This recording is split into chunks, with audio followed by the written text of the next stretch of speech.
Yeah, there you go. Graham, congratulations. You asked for reaction from your players, and also you wanted the crowd to support you.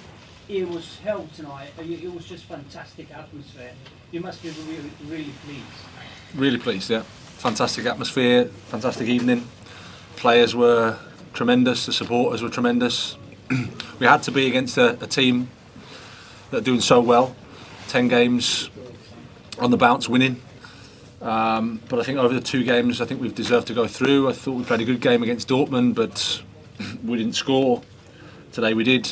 And I thought it was a special night. Gary Cottrell. Graham, congratulations. Thank you. We all knew this was a make or break night for Chelsea's future in the Champions League. Now you've got the victory, in all honesty, did you think it was a make or break night for your future as Chelsea manager? I didn't really think about it in that way. There's always going to be those types of questions and noise. My job is to help the team, help the players, prepare the team as best we could, and to support them because they've been suffering as well. The players, nobody's enjoyed the run we've had. So that's why today was important for us. We wanted to progress. We have, and we're happy. Simon Johnson. Have you spoken to him? Gary, hang on. The Sorry? owner is here. Have you Yeah, spoken to him? yeah, I have you. Gary. We're still here. Simon. I'm still here. There you go.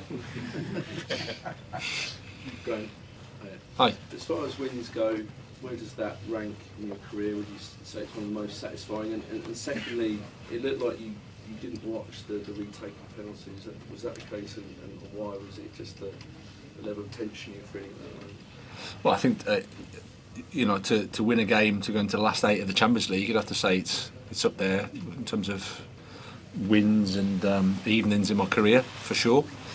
And then I watched the first penalty, and that didn't work so well. So I thought I'd look at the floor and just wait for the crowd to make a noise, and thankfully they did. So then, at that point, I can't do anything. It's just down to Kai and down to Kai's personality and temperament, and obviously that's at a very, very high level. Matt Law. Hi Graham. We've asked you a fair bit about Marc Cucurella getting booed in the past, but it felt like he turned it around a bit tonight. He had a very good game. You had left him out the squad completely and then bring him back straight into the team. Can you just give your feelings on all that? I think he got man of the match, did he? Yeah. I think. So, yeah, obviously if the result hadn't have gone our way, I'm not sure, the consequences. So, delighted for him. Obviously, when you're having a bad time like we've had, you accept the criticism. You have to deal with it. Mark has dealt with it well. We've tried to shield him a little bit and at the same time pick the moment. I thought tonight, regardless of his situation, the crowd were going to get behind us because of the Champions League, and with Benoit not available, I thought that he just gave us that left foot and balance on the back 3, and thankfully he delivered a top performance. Andy Dillon. Hi, Graham. Hi. Watching you over the past weeks as we have, you're always pretty well guarded in the dugout. Tonight we saw you kind of cheerleading, whipping up the crowd, that sort of stuff. Did you get a bit swept up in the emotion of it as well? Yeah, of course. I mean, it's an important game. It's a special atmosphere. It was a passionate evening, I would say. Both sets of supporters, I thought, contributed to that. Great atmosphere. Stamford Bridge was rocking, like we said before the game. I thought that it would be, and it was. And then I think our performance helped that as well. We pressed high. We tried to win some tackles. We tried to attack them unorganised. Play some decent stuff against it. Like I said, a top team. Eden's done a fantastic job. So to go through, we're really, really happy. And what about the character your players showed? Because tonight was the first. I mean, if you take it as one game, you were kind of 1-0 down half time against this lot. It was the first time since about November that you've actually come back to win a match. So I just wonder if you could talk to us about the character that they've shown there tonight and the energy that was in the team. Yeah, I think it's not just this evening. It's we've had a tough period, so we had to respond against Leeds. We played a good game against Dortmund away, but we lost. And in the moment that we're in, obviously no one wants to hear that you played well and had some chances and should have scored. And then we had a poor first half against Southampton, and then it can pretty quickly spiral into not a pleasant situation. So everybody has to stick together then, and we have to suffer together and find a way through. And I think the players have done that in an incredible way. And like I said, a big thanks to the supporters because they were amazing tonight, and they helped us on Saturday and they've helped us this evening. So brilliant for everybody connected with the club. Darren Lewis.